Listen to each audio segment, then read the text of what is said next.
આ વખતની લોકસભાની ચૂંટણીમાં ખેડૂતો કેન્દ્ર સ્થાને છે। એક તરફ કોંગ્રેસ દ્વારા ખેડૂતો માટે અલગ મંત્રાલય અને અલગ બજેટની ફાળવણી કરવાની વાત કરવામાં આવી છે। બીજી તરફ ભાજપ દ્વારા 2022માં ખેડૂતોની આવક બમણી કરવાની વાત કરવામાં આવી રહી છે। જોકે ખેડૂતો આ અંગે શું માની રહ્યા છે, ખેડૂતોના કયા કયા મુદ્દા છે તે જ આપણે જાણવાનો પ્રયત્ન કરીશું। અત્યારે હું રાજકોટ તાલુકાના લોધીડા ગામમાં છું અને મારી સાથે અહીં કેટલાક ખેડૂતો છે તેની સાથે વાત કરીશું। સૌપ્રથમ આપને પૂછવા માંગીશ, લોકસભાની ચૂંટણી આવી રહી છે, શું માનો છો, કયા મુખ્ય મુદ્દાઓ રહેવાના છે? મુખ્ય મુદ્દા તો ખરેખર પાક વીમા પોષણ ભાવ મેં બે મુદ્દા મુખ્ય રહે કે પેલા તો સરકાર એવું કહેતી હતી કે પોષણ ભાવ આપશું, દુગની લેવરાઈશું, ડબલ આવક દેવું, ડબલ ભાવ દેવું, એવું કોઈ અમને ખેડૂતને મળતું નથી। અને ખાસ કરીને પાક વીમો અને પાણી, અત્યારે ખેડૂત આ તમે જોઈ શકો છો, ઢોરને હાઠિયું ખવડાવીને અમે જીવાડી છે।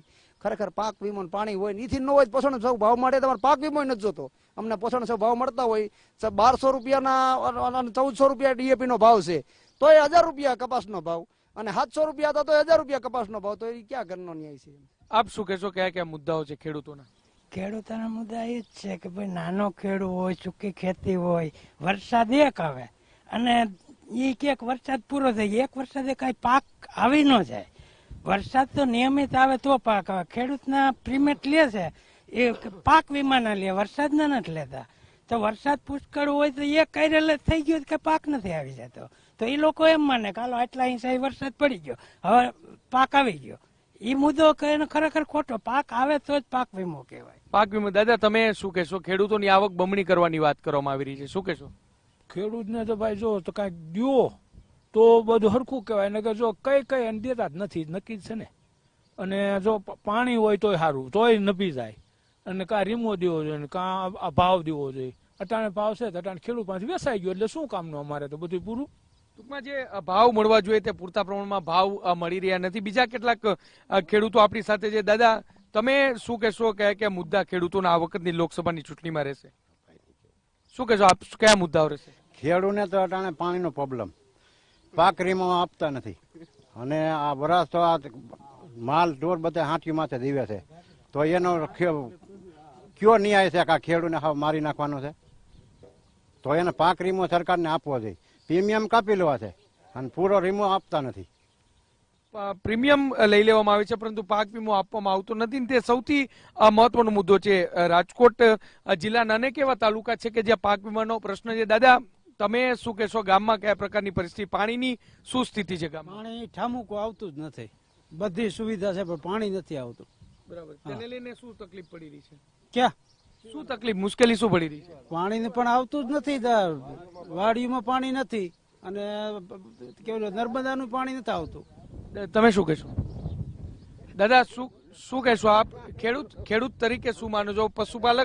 પશુપાલક તરીકે શું માનો છો? માલઢોરને કેવી તકલીફ પડી રહી છે? એ માલઢોરને તો હાંઠિયું છે, હાંઠિયું ઉપર ખવારી, બીજું કાંઈ છે ને, વરસાદનું બે નબળું છે ને હાવ, એટલે બરાબર પછી કાંઈ સરકાર વીમો દેતા નથી, પ્રીમિયમ કાપી લે છે।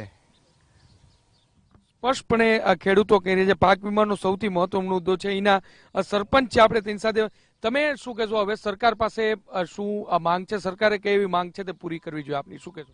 ખરેખર તો અત્યારે આ ખેડૂત માટે બે પાક વીમો, પછી સહાય, પછી જો ખરેખર ગામડાની પરિસ્થિતિ તમે એક ગામડાની પરિસ્થિતિ જોવો ને તો ખરેખર કેટલ કેપ બનાવવાની જરૂર છે।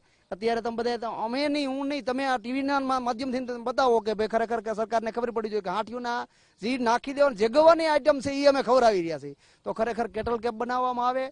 ઘાસ સારો નહીં, ઘાસ સારો તો આપવાની 5 કિલો 1000 કિલો આપે, 1000 કિલો તાલ્યું પડવે છે, 1000 કિલો એ ન થાય ને ટન મોઢે જો એક ગામમાં ઓછામાં ઓછું આખા વર્ષની આખા દિવસની અંદર 5 ટન હોય તો ભેગું નથી થતું। તો એ કિલો પેલા વિષયમાં પેલા કીધું હતું એટલા ટન કિલો ઘાસ અમે આપ્યું, બધા તાલ્યું પાડી એનો હિસાબ કરો ને તો 1 કિલો એને ઘાસ, અને આખો દિન 10 કિલો ઘાસ જોઈએ છે તો ભેગું થાય છે।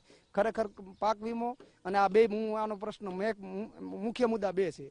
લોકસભાની ચૂંટણી આવી રહી છે, તમામ રાજકીય નેતા પ્રચાર કરવા માંડવશે, શું કહેશો? હવે તો અમે અમારું ગ્રુપ જે નક્કી કરશે એ અમે એની કોઈ હજી કઈ નિર્ણય નથી કર્યો કે અમે શું કરવું, અને બહુ સારા ઉમેદવારી છે ને સારો વ્યક્તિ છે ને અમે નથી કરીને સરકાર કે 2000 રૂપિયા અમે ખાતામાં આપ્યા. 2000 ઈ તો સમજ્યા જેવાય તો સરકાર ઓલા ખેડૂતના લુચા જેવું છે. એમાં 2000 ખેડૂત નું શું થાય? પેટ્રોલ ના નો થાય. 2000 રૂપિયા શું થવાનું? 6000 રૂપિયા આપે, 500 રૂપિયા મહિને, 500 રૂપિયા તો પટ્ટાવાળાને પૂછો તો એના 3-3000 રૂપિયા છે. 500 રૂપિયા ખેડૂત શું ભરવાનું છે? હું તો લોલીપોપ છે, એમાં કઈ છે નહીં.